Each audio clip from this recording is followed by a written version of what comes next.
In May 1945, Colonel Ernst Hartmann of Wehrmacht intelligence vanished during the final chaotic days of World War II. The official story was that he died a hero, killed in action during the fall of Berlin while defending classified Western Front intelligence from Soviet capture. His name was quietly honored in German military records as a loyal officer who gave his life for his country. But 79 years later, forestry workers clearing storm damage in the Black Forest discovered something impossible: a sophisticated underground shelter camouflaged beneath decades of forest growth. Inside were Hartmann's uniform, forged identification papers in 3 different names, Swiss currency, a hand-drawn map of safe houses across Europe, and, most disturbing of all, a journal dated through December 1946, 18 months after the war ended.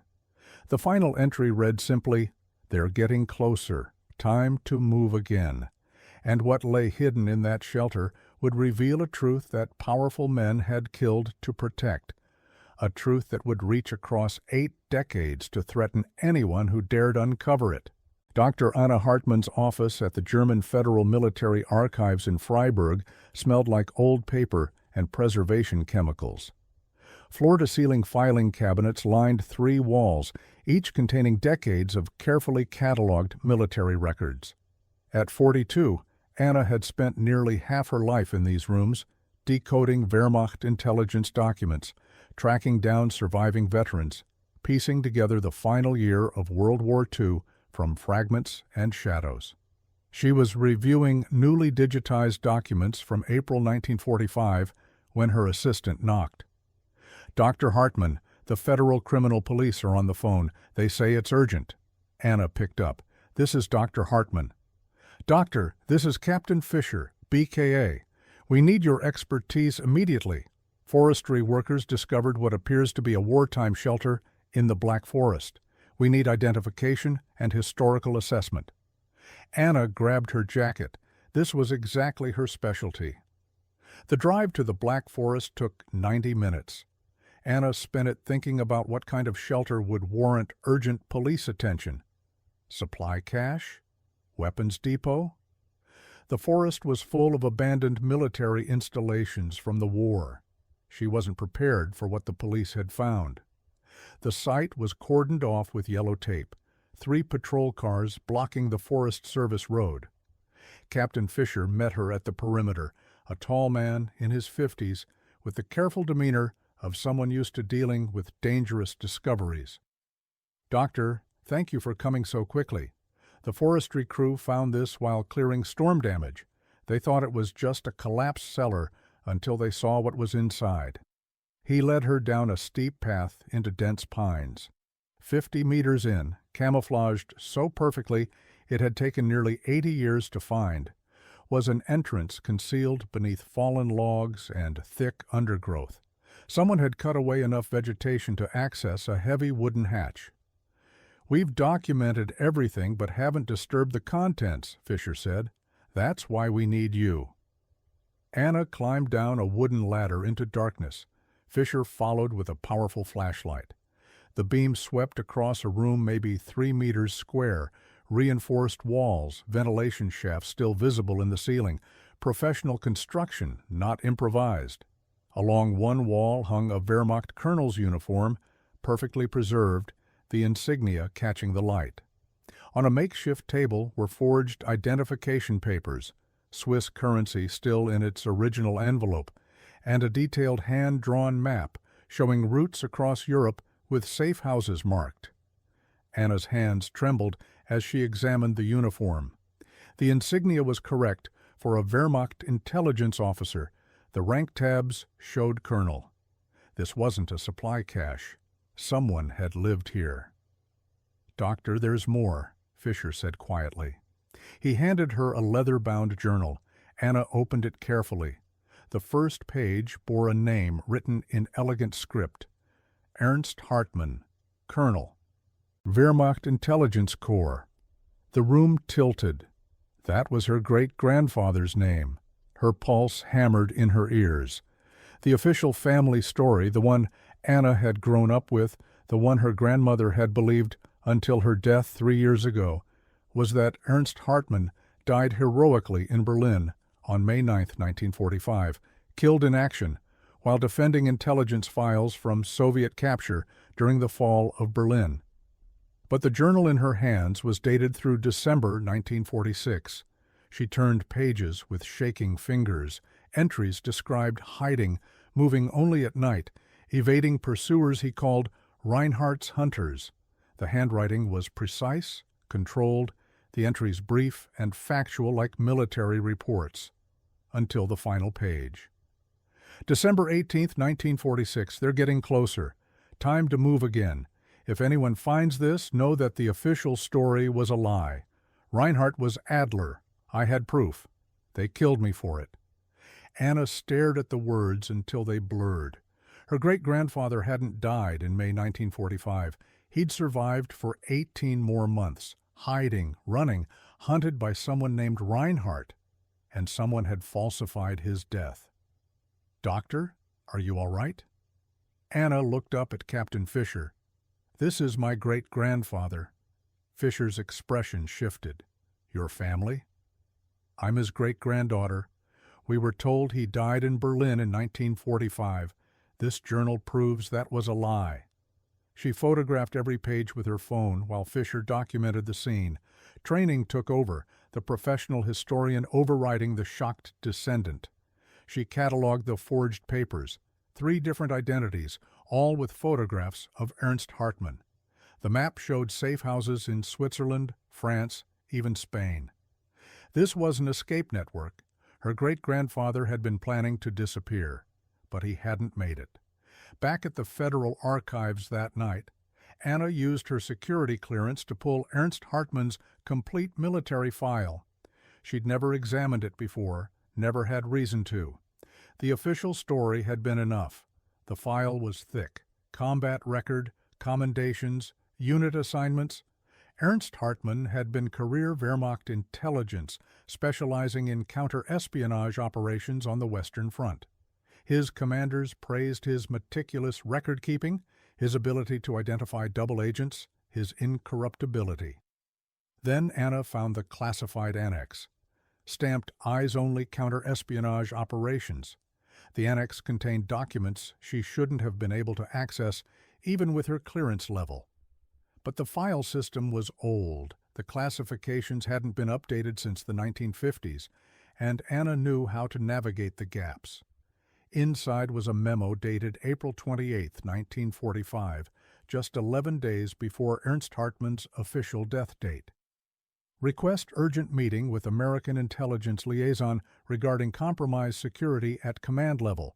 Agent codename Adler identified through intercepted communications. Immediate action required. The memo was signed by Ernst Hartmann. Below it, a response from General Klaus Reinhardt, Hartmann's direct superior. Request denied, matter resolved internally. Then nothing until the death certificate dated May 9, 1945, also signed by Reinhardt. Cause of death: killed in action Berlin sector while defending classified materials from Soviet capture. But the journal proved Ernst Hartmann was alive for 18 more months after that death certificate was signed. Anna sat back in her chair, heart pounding. Her great-grandfather had discovered someone named Adler, a Soviet agent at command level. He'd tried to report it to American intelligence. His superior officer, Reinhardt, had denied the request and declared him dead 11 days later. Reinhardt had falsified Ernst Hartmann's death to cover up a Soviet spy. And then he'd spent 18 months hunting Ernst Hartmann through the Black Forest until they finally caught him. Anna's phone buzzed. Email from Captain Fisher. Doctor, classified notation appeared on evidence inventory. Federal Intelligence Service flagging the Hartmann case for review. They're requesting all documentation. Anna's blood went cold. 79 years later, someone still cared about Ernst Hartmann's secrets. The summons came the next morning. Anna arrived at Director Kaufmann's office to find 2 men in dark suits waiting alongside her superior. They introduced themselves as representatives from the Federal Intelligence Service. No names, just credentials that identified them as senior counterintelligence officers. "Dr. Hartmann, we understand you've examined materials from the Black Forest discovery," the older one said. His voice was polite, almost gentle. "For national security reasons, those materials have been reclassified. We'll need all photographs, notes, and copies you may have made." "Why?" Anna kept her voice steady. "These are 79-year-old personal effects. What national security concerns could possibly—" "Your great-grandfather's case touches on sensitive Cold War intelligence matters," the younger officer interrupted. "We're protecting his reputation. Surely you don't want to tarnish the memory of a man who died serving his country?" The threat was clear in the way he emphasized, "died serving his country." Anna looked at Director Kaufman, who avoided her eyes. "Of course," Anna said smoothly. "I'll gather everything immediately." She handed over a flash drive containing dummy files, photographs of the uniform and map, but nothing of the journal entries or the classified annex from Ernst Hartmann's military file. She'd encrypted the real evidence on a secure cloud server the night before. The intelligence officers nodded, satisfied. "Thank you for your cooperation, Doctor. This matter is now closed." After they left, Anna sat across from Director Kaufman. "They're lying," she said quietly. Kaufman sighed. "Anna, please, don't pursue this. You have a brilliant career ahead of you. Don't throw it away on something that happened before you were born. They falsified my great-grandfather's death. Someone murdered him to cover up a Soviet agent in Wehrmacht intelligence command. You don't know that. I found his journal. I found the classified memo proving he discovered an agent codenamed Adler. His superior officer denied his report and declared him dead 11 days later. Then he survived in hiding for 18 months until they caught him." Kaufman stood, walking to the window. "Even if that's true, what do you think you can accomplish? The people involved are long dead. This is history." "Then why is the Federal Intelligence Service classifying the evidence? Why do they care about a 79-year-old case?" Kaufman turned back to her. "Anna, as your friend, I'm telling you to let this go." "And as a historian?" "As a historian, I'm telling you that some truths are buried for reasons we may never fully understand." Anna left his office knowing she'd just been warned. But she was her great-grandfather's descendant. Ernst Hartmann had died protecting the truth. Anna wasn't going to let his murder stay buried. That night, Anna worked in her apartment, surrounded by encrypted files and photocopies of Ernst Hartmann's military record. The key was finding someone who served with him, someone who might still be alive and willing to talk. The journal mentioned a radio operator, referred to only as WS in the entries. WS helped decode the transmissions. WS knows the truth. Anna searched through Wehrmacht unit rosters, cross-referencing Ernst Hartmann's assignments with radio operators whose initials were WS. Most were dead. But buried in a pension records database, she found a name, Corporal Wilhelm Schneider, cryptographer and radio operator assigned to Western Front Intelligence, 1943-1945, listed as still receiving veteran benefits.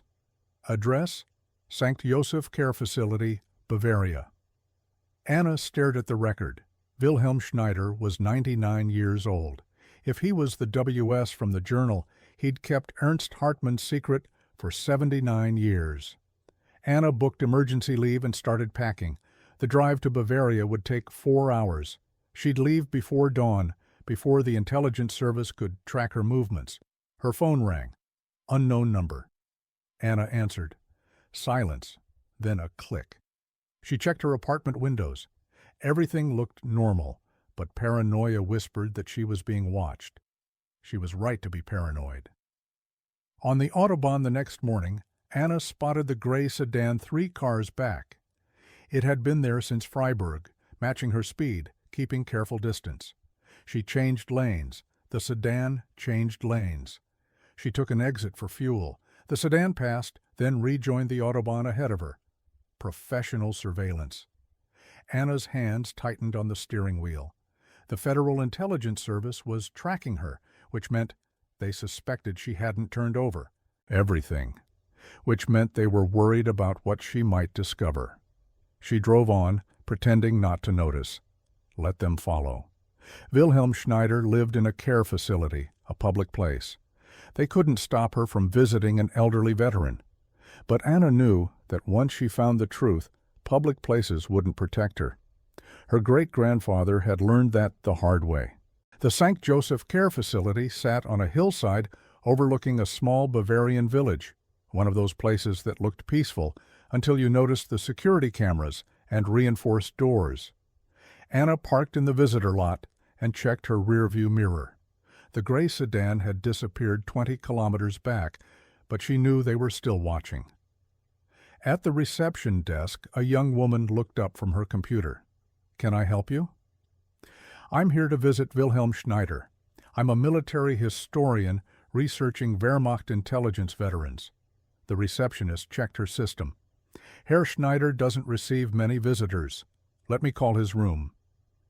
Anna waited, watching the parking lot through the glass doors. No gray sedan, but there was a black Mercedes with tinted windows that hadn't been there when she arrived. "He'll see you," the receptionist said. "Room 247, second floor. Please keep your visit brief. He tires easily." Anna climbed the stairs instead of taking the elevator, old habit from her grandmother, who'd lived through the war and never trusted enclosed spaces.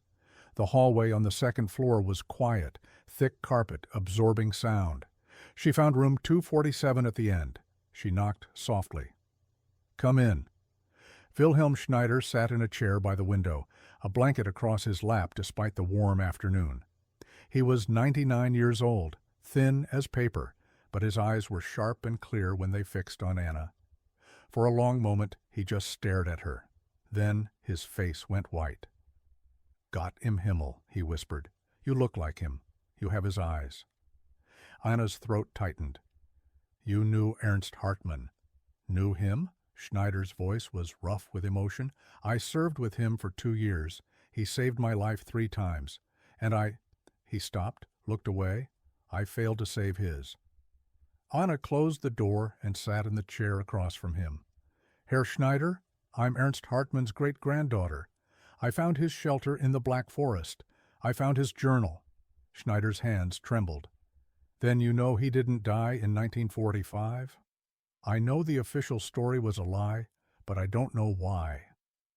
The old man studied her face for a long moment, then reached over and switched off his hearing aid, tradecraft from another era, making sure no one could listen remotely. He pointed to her phone. Anna turned it off and removed the battery. "I've been waiting 79 years for someone from the Hartmann family to find me," Schneider said quietly. "But you must understand, what I tell you will put your life in danger. The man responsible is still alive, and he's still protected." Anna leaned forward. "Tell me everything." Schneider closed his eyes, and when he opened them again, Anna saw tears. "In April 1945, Colonel Hartmann and I were assigned to prepare intelligence handovers to Allied forces. Germany was collapsing.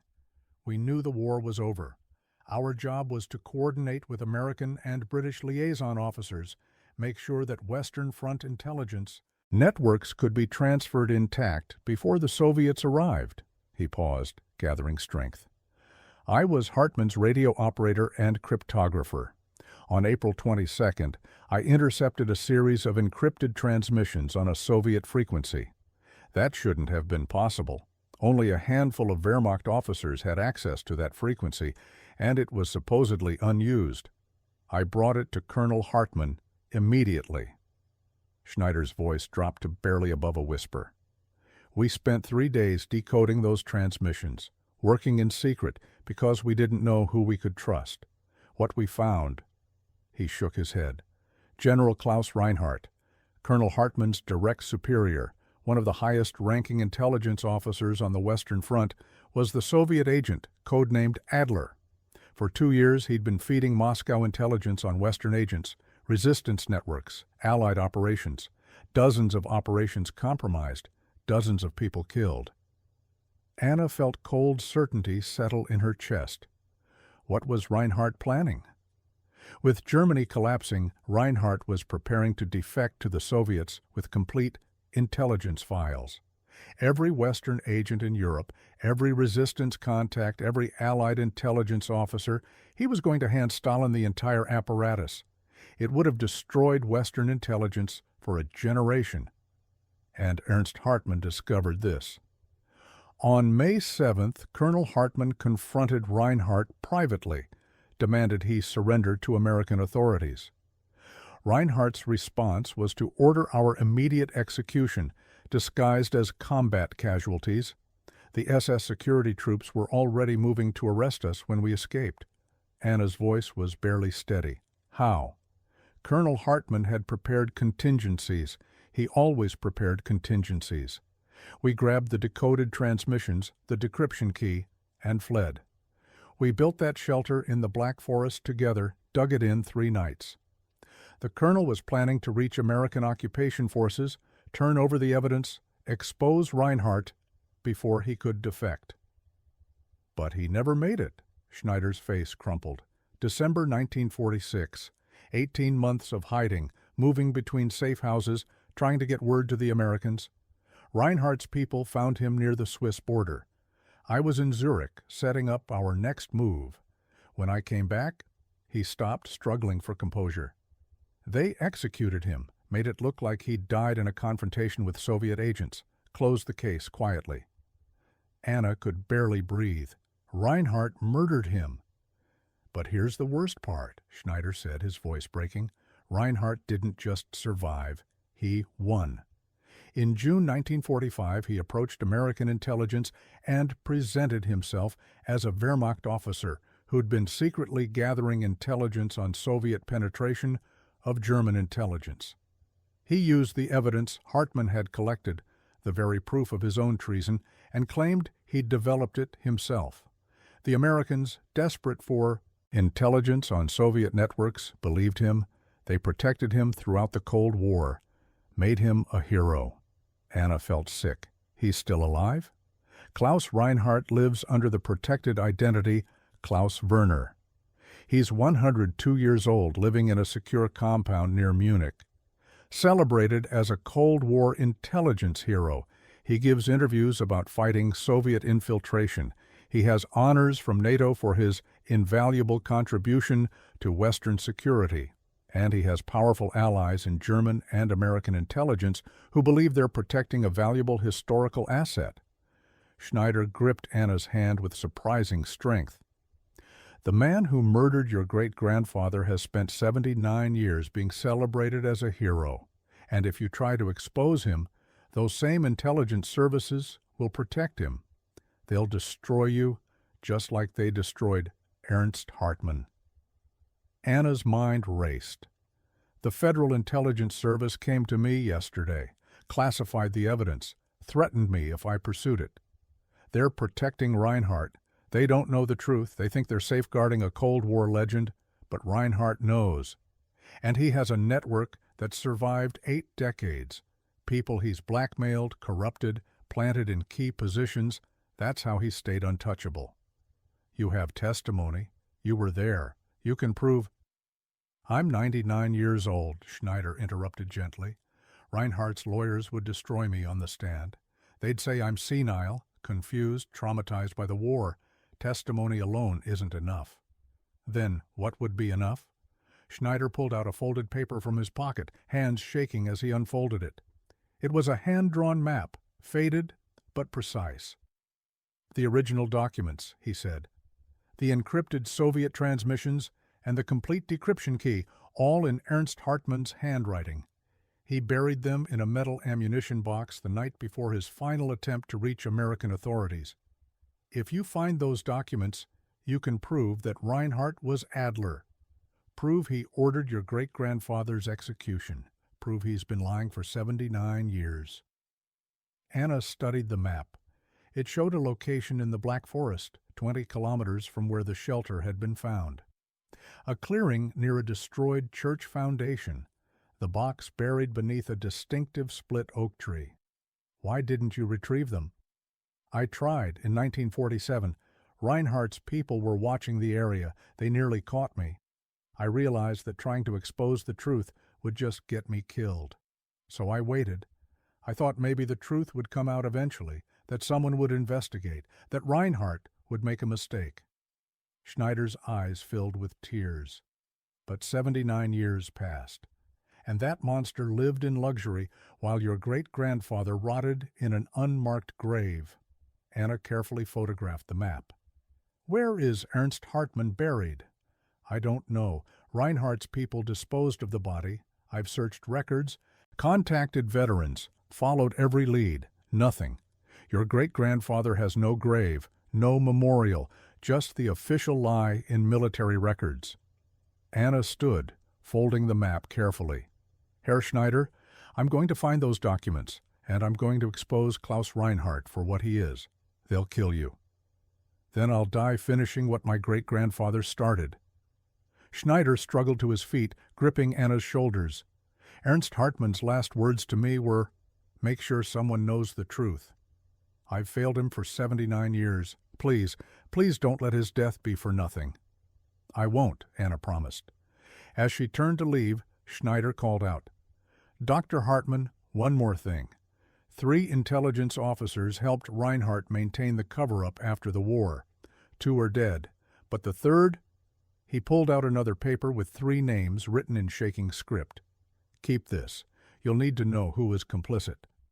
Anna pocketed the paper and left quickly. In the hallway, she reassembled her phone and battery. Immediately, it buzzed with a text from an unknown number. "Stop the investigation. Final warning."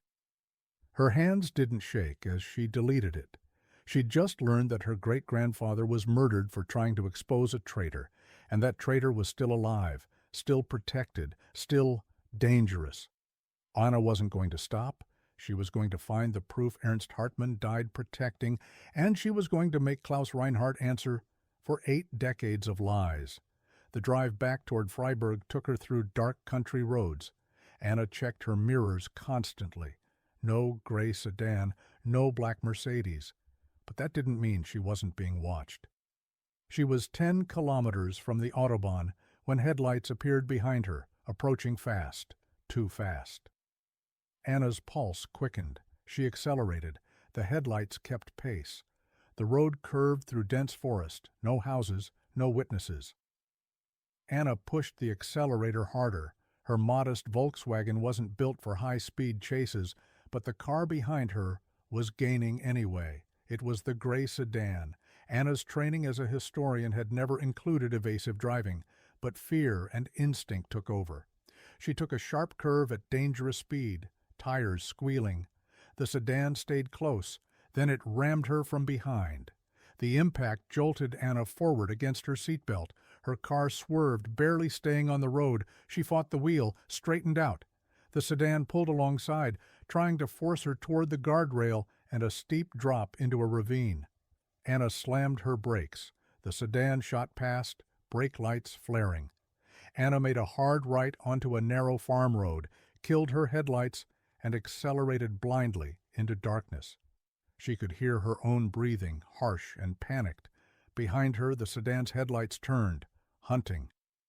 Anna spotted a barn and pulled behind it, engine off, hands gripping the wheel. She watched in her side mirror as the sedan prowled slowly past on the main road, searchlight sweeping the fields.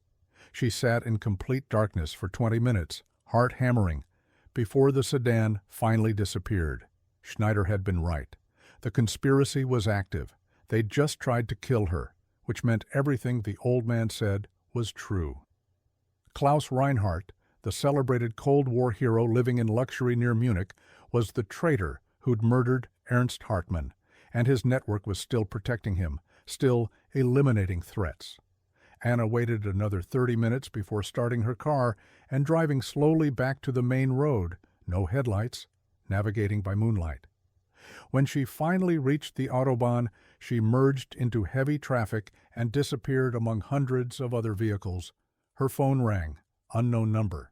She answered. "Yes?" Dr. Hartmann. A man's voice, cultured, elderly. My name is Klaus Werner. I believe you've been making inquiries about historical intelligence matters. Anna's blood turned to ice. Klaus Reinhardt himself. I don't know what you're talking about.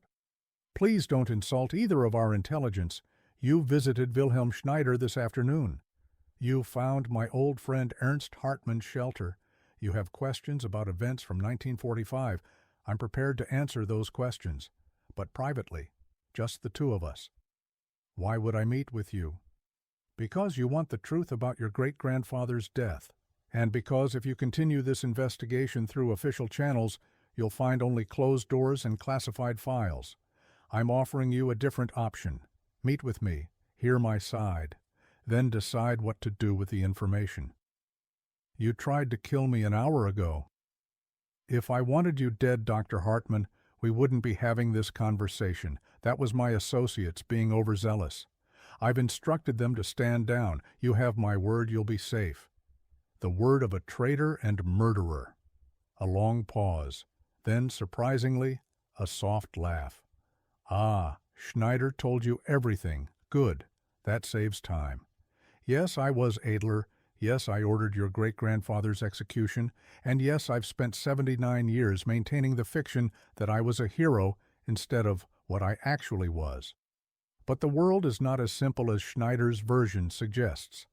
Ernst Hartmann was a good man, but he was also naive about what was necessary for survival in those times. You murdered him. I survived. That's what matters. And I'm still surviving, Dr. Hartmann, but I'm 102 years old. I don't have much time left. Before I die, I'd like to tell someone the complete truth, not the sanitized version in my memoirs, the real story of what happened and why. Anna's hand tightened on the phone. Why me? Because you're Ernst Hartmann's descendant. You have a right to know, and because, frankly, you remind me of him, that same stubborn determination to uncover the truth regardless of consequences. He died because he wouldn't compromise. Let's see if you're smarter. Where? My residence near Munich. Tomorrow evening, 8 p.m. Come alone. Bring whatever recording devices you like. I don't care if this conversation becomes public after I'm dead, but come alone, or my security won't let you through the gate. How do I know this isn't a trap? You don't. But you'll come anyway because you need to hear what I have to say. The address is 47 Waldstrasse, Grunwald. Don't be late. The line went dead. Anna sat in her car on the side of the Autobahn, watching traffic rush past. Klaus Reinhardt had just invited her to his home. The man who'd murdered her great-grandfather wanted to confess before he died. It was obviously a trap. But she was going anyway, because Reinhardt was right. She needed to hear his story, and, more importantly, she needed to keep him talking while she found the evidence that would destroy him. Anna drove to a hotel outside Munich and checked in under a false name, paying cash. In her room, she encrypted everything she'd learned and uploaded it to 3 separate cloud servers with dead-man switches. If she didn't check in every 12 hours, the files would automatically send to every major German newspaper and the International Criminal Court. Then she studied Schneider's map of where Ernst Hartmann had buried the evidence. The split oak tree near the destroyed church foundation, 20 kilometers from where the shelter had been found. If she could reach that location and retrieve the ammunition box with the original encrypted transmissions and decryption key, she'd have physical proof that Reinhardt was Adler. But Reinhardt's people would be watching that area. The shelter discovery had put them on alert. Going there alone would be suicide, unless she had help. Anna made a call to Captain Fisher at the Federal Criminal Police. Captain, I need a favor. Dr. Hartmann, I've been instructed not to discuss the Hartmann case with you. I know, but I need you to listen. My great-grandfather was murdered by a Soviet double agent who's still alive and protected by intelligence services. I have testimony from a witness who was there, and I have the location of physical evidence that proves everything. But I need police support to retrieve it safely. Silence on the line. Then, Doctor, What you're describing sounds like a conspiracy theory. Wilhelm Schneider, 99 years old, Sankt Joseph Care Facility in Bavaria. He served with Ernst Hartmann. Interview him yourself. Then decide if this is a conspiracy theory or if I'm uncovering an 8-decade-old cover-up. Another pause. I'll look into it, but I can't promise anything. That's all I ask. After hanging up, Anna lay on the hotel bed staring at the ceiling. Tomorrow evening, she'd walk into Klaus Reinhardt's compound, a 102-year-old monster who'd killed her great-grandfather and spent nearly 80 years being celebrated as a hero. She thought about Ernst Hartmann, hunted through the Black Forest for 18 months, dying before he could expose the truth. She thought about Wilhelm Schneider carrying that secret alone for 79 years. She thought about all the intelligence officers and resistance fighters whose lives were betrayed to the Soviets because of Reinhardt's treason. And she thought about how many other secrets were still buried, still protected by people in power who didn't even know they were shielding monsters.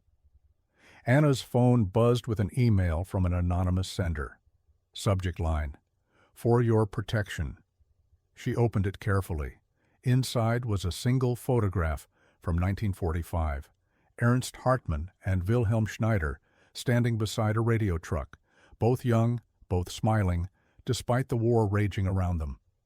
On the back of Schneider's uniform was visible damage, a bullet hole that had nearly killed him. The email message read, "Your great-grandfather saved my life that day. Return the favor. Save his memory. But be careful. Reinhardt has killed before, and he'll kill again. He has nothing left to lose. W.S." Anna saved the photograph and turned off the lights. Tomorrow she'd confront the man who'd murdered Ernst Hartmann. But first, she needed to find the evidence that would ensure Reinhardt couldn't kill his way out of justice one more time. The next morning, Anna drove to the location on Schneider's map. The Black Forest was dense here, the destroyed church foundation barely visible beneath decades of vegetation. She parked on a fire road and hiked in, metal detector purchased that morning under her arm. The split oak tree stood exactly where Schneider's map indicated, massive and ancient, the trunk split by lightning sometime in the distant past. Anna assembled the metal detector and began sweeping in a careful grid pattern around the tree's base. For 30 minutes, nothing but bottle caps and fragments of old barbed wire. Then a solid hit. 2 meters from the trunk, deep signal. Anna pulled the folding shovel from her backpack and started digging. 1 meter down, the shovel hit metal with a hollow clunk. She dug faster, hands trembling, until she could see the edge of a Wehrmacht ammunition box, the metal rusted but intact. She pulled it free and brushed away the dirt. The box was sealed with military-grade locks, but the decades had weakened them. Anna forced the lid with a screwdriver. Inside, wrapped in oilcloth and perfectly preserved, were documents covered in Ernst Hartmann's precise handwriting. Soviet transmissions, Agent Adler operational frequency, decoded April 1945. Beneath that, page after page of encrypted text with Hartmann's careful translations. Orders from Moscow to the agent codenamed Adler. Reports from Adler identifying Western intelligence officers by name. Communications arranging the transfer of classified intelligence to Soviet handlers. And at the bottom, a complete decryption key in Hartmann's handwriting showing exactly how he'd broken the Soviet cipher. Anna photographed every page with her phone, high resolution, multiple angles. Then she heard voices. 2 men speaking German coming through the trees. The signal was around here. Someone's using a metal detector. Probably just treasure hunters. Richter said to check any activity in this area. The Hartmann woman might... There, someone by that oak tree. Anna shoved the documents back in the box, grabbed it, and ran. Behind her, shouts, "Stop! Federal security!" But they weren't federal agents. Anna had seen enough real police to know the difference.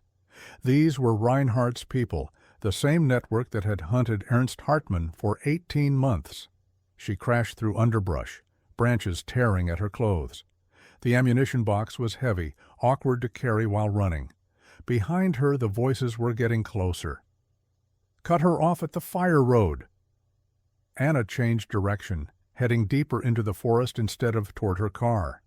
She could hear them pursuing, crashing through the trees. Professional trackers, spreading out to box her in.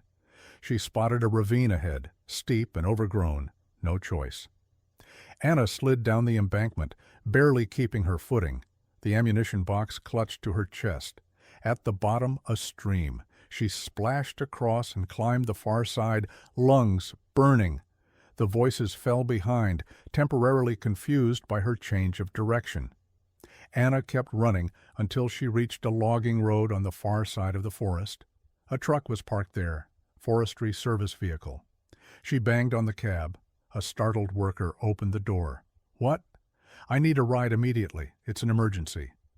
"Lady, I can't just—" Anna pulled out her Federal Archives credentials. "Dr. Anna Hartmann, official government business. I need transport now."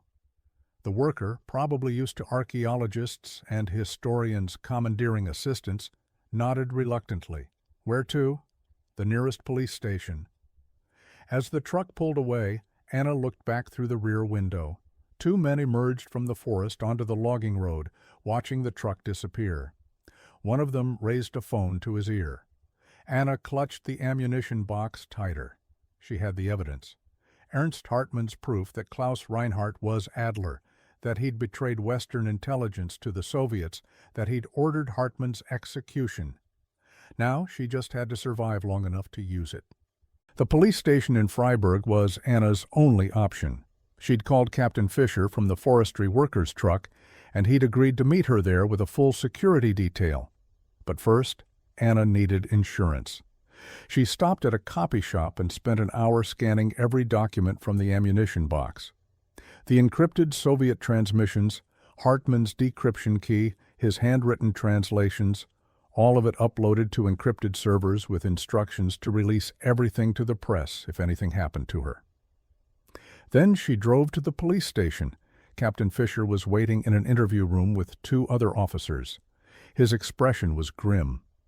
"Dr. Hartmann, I interviewed Wilhelm Schneider this morning. His story is disturbing, but without physical evidence, it's just the testimony of a 99-year-old man about events from 8 decades ago."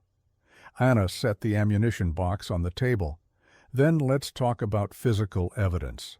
She opened the box and spread the documents out.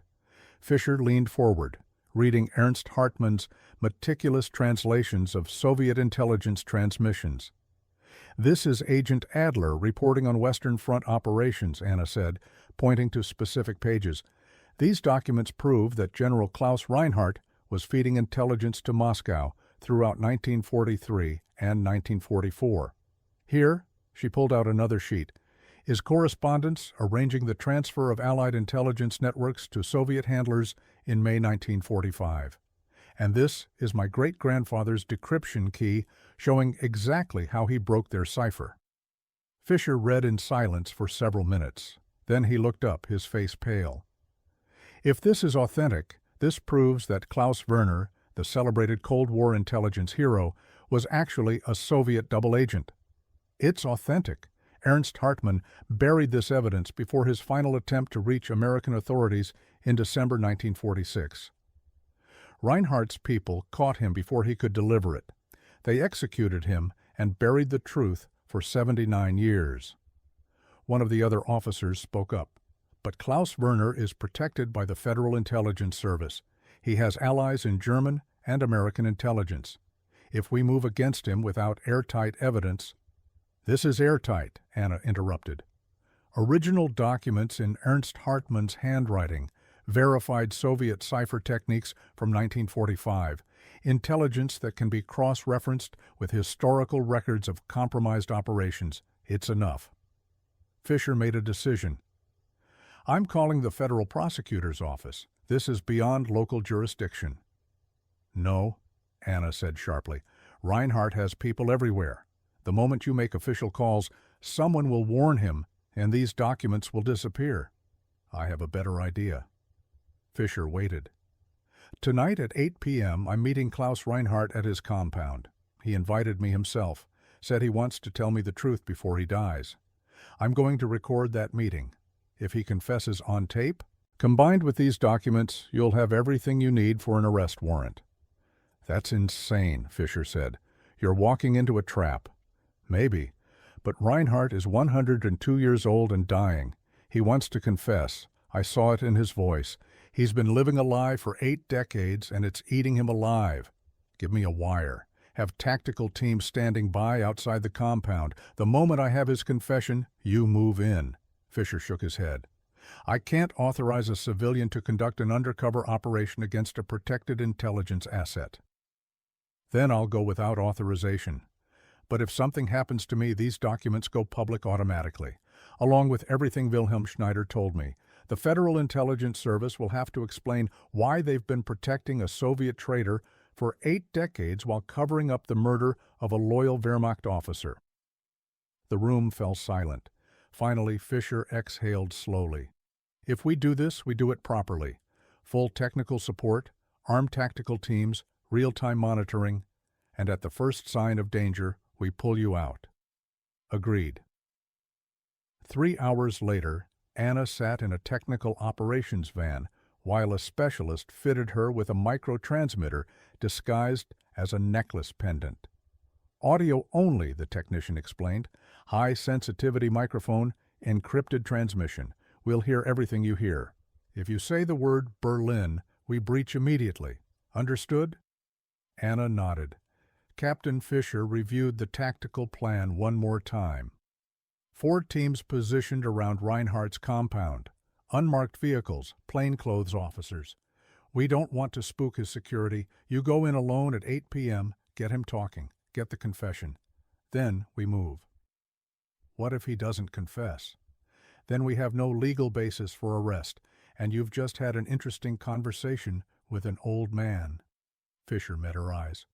But Dr. Hartmann, if this goes wrong, if Reinhardt has planned something we haven't anticipated, my great-grandfather died trying to expose this man. If I have to take the same risk, so be it. At 7:45 p.m., Anna drove through the gates of Klaus Reinhardt's compound in Grunwald.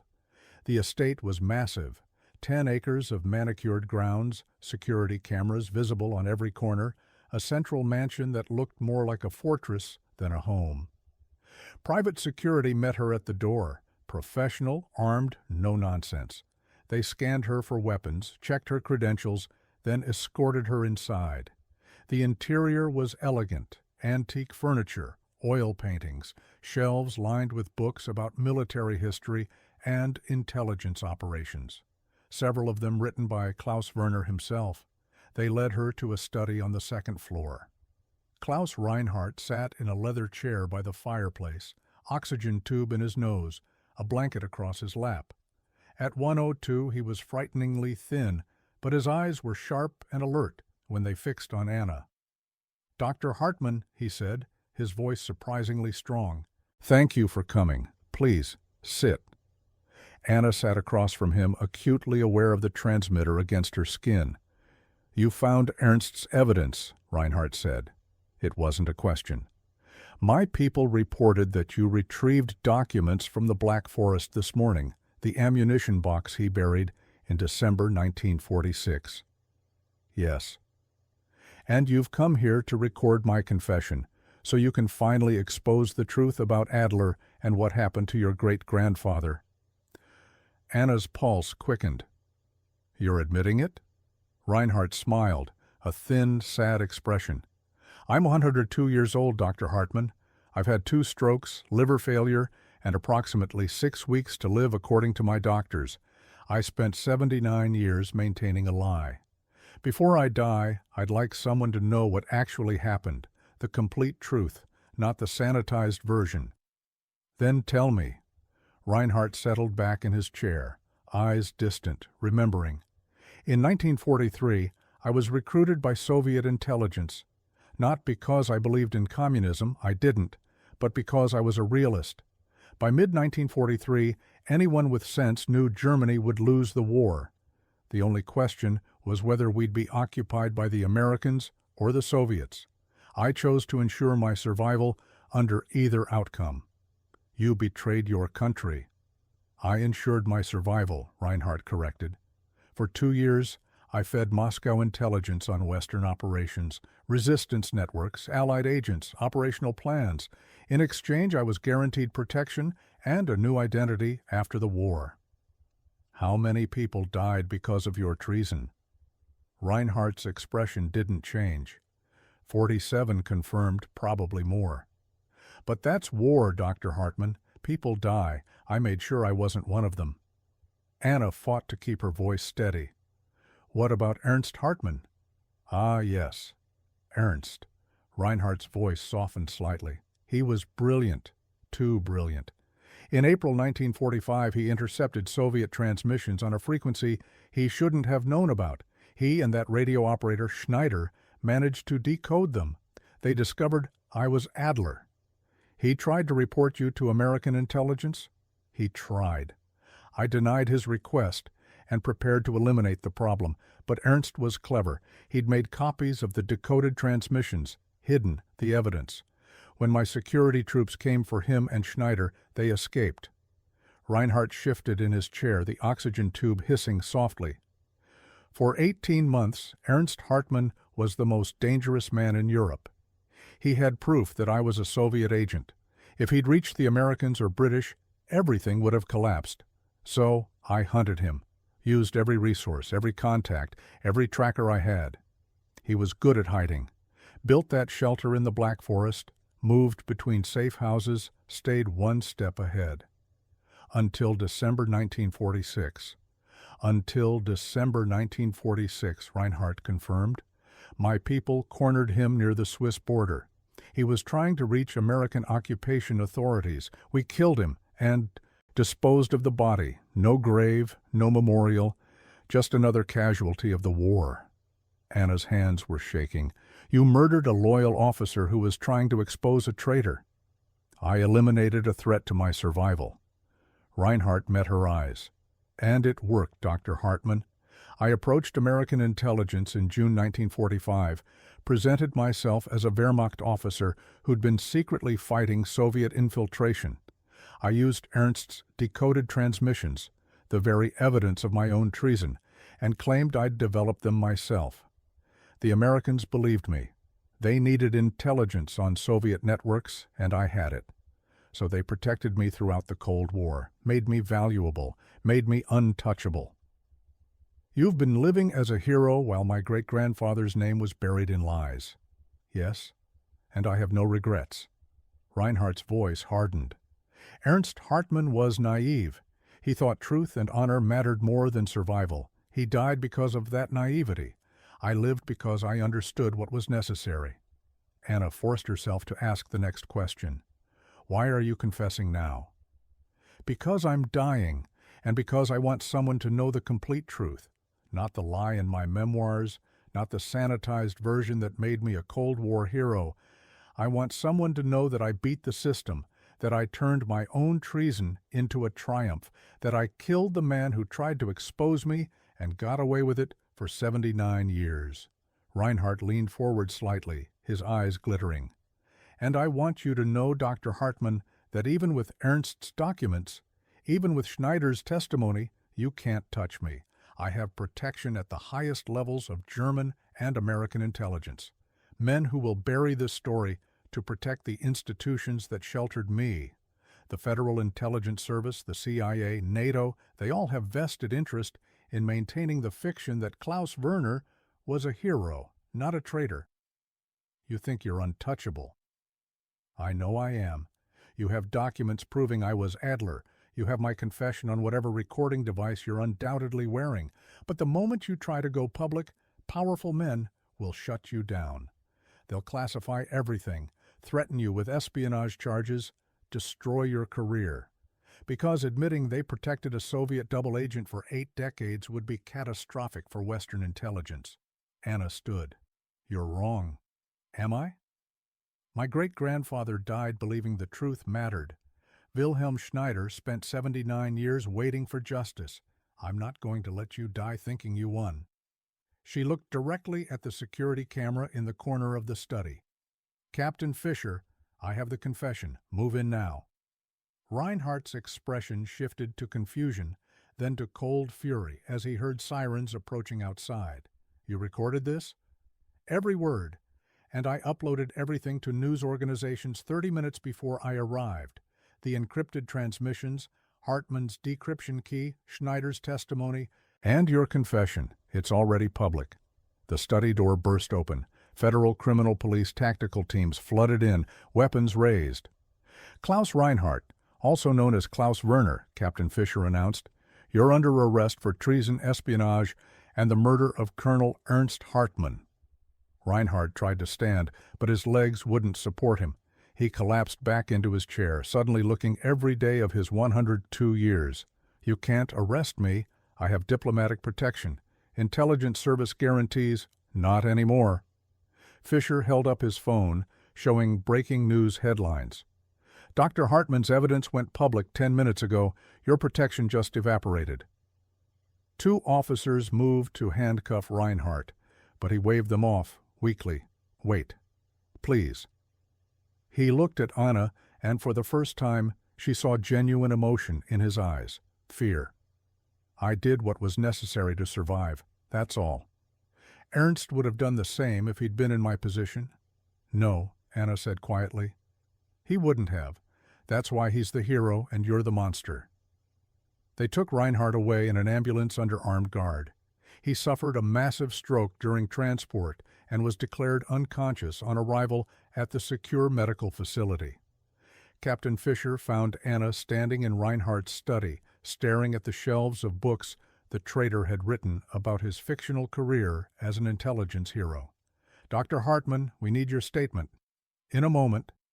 Anna pulled one of Reinhardt's memoirs from the shelf, Klaus Werner, A Life in Service of Western Security. She opened to a chapter titled Fighting Soviet Infiltration, My Battle Against Adler. In the book, Reinhardt described hunting a Soviet spy named Adler through 1945, eventually identifying and exposing the traitor. It was a complete fabrication.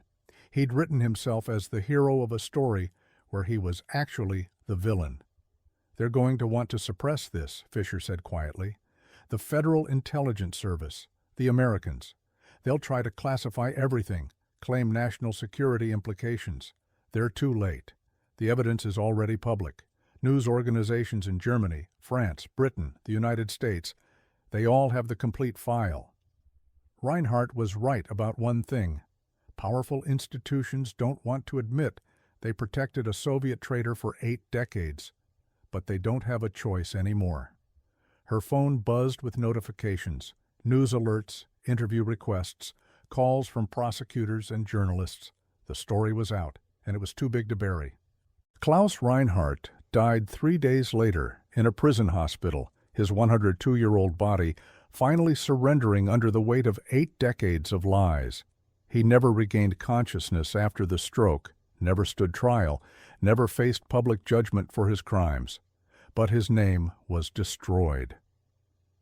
Within hours of his death, the German Federal Prosecutor's Office released a statement confirming that Klaus Werner was actually Klaus Reinhardt, the Soviet agent codenamed Adler. They acknowledged that Reinhardt had murdered Colonel Ernst Hartmann in December 1946 and had been protected by Western intelligence services throughout the Cold War. The fallout was immediate and catastrophic. 3 senior officials in the Federal Intelligence Service resigned. The CIA launched an internal investigation into how Reinhardt had maintained his protected status for so long. NATO opened a review of intelligence failures during the Cold War. Parliamentary committees in Germany, Britain, and the United States demanded answers. But for Anna, the most important moment came 6 months later. The Freiburg Military Cemetery was quiet under gray November skies. Anna stood with her mother, her sister, and a small group of family members as an honor guard carried a flag-draped coffin to a burial site overlooking the Black Forest. Colonel Ernst Hartmann's remains had finally been recovered. Reinhardt's confession had led investigators to an unmarked grave near the Swiss border. DNA testing confirmed the identity.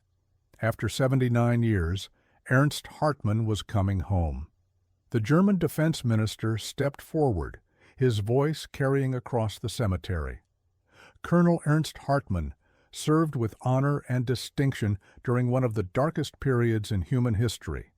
He discovered treason at the highest levels of command and gave his life attempting to expose it. For nearly 8 decades, his sacrifice was buried beneath lies and classified files. Today, we correct that injustice. He opened a presentation case containing Germany's highest military decoration for valor. Colonel Hartmann posthumously awarded the Badge of Honor of the Bundeswehr for exceptional courage in the face of extreme danger and for placing truth above personal safety. The honor guard fired a salute. The sound echoed across the cemetery like thunder. Anna's mother squeezed her hand. "He would have been proud of you." "I just finished what he started." After the ceremony, Wilhelm Schneider approached, moving slowly with a walker. At 100 years old, he'd insisted on attending despite the difficult journey from Bavaria.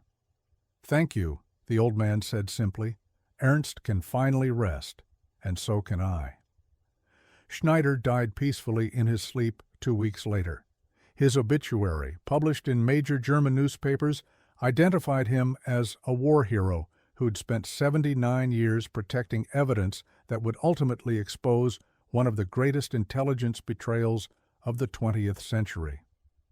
1 month after Klaus Reinhardt's death, Anna returned to her office at the Federal Military Archives in Freiburg. On her desk was a new assignment from the Defense Ministry, a classified file sealed with security levels she'd never seen before. The note attached read, "Dr. Hartmann, given your recent success in resolving the Hartmann-Reinhardt case, the Ministry requires your expertise on related matters. The enclosed file contains 47 additional cases from the immediate post-war period where military personnel disappeared under suspicious circumstances and were declared killed in action. All were signed off by the same network of intelligence officers who protected Klaus Reinhardt. How many other Ernst Hartmanns are buried in lies?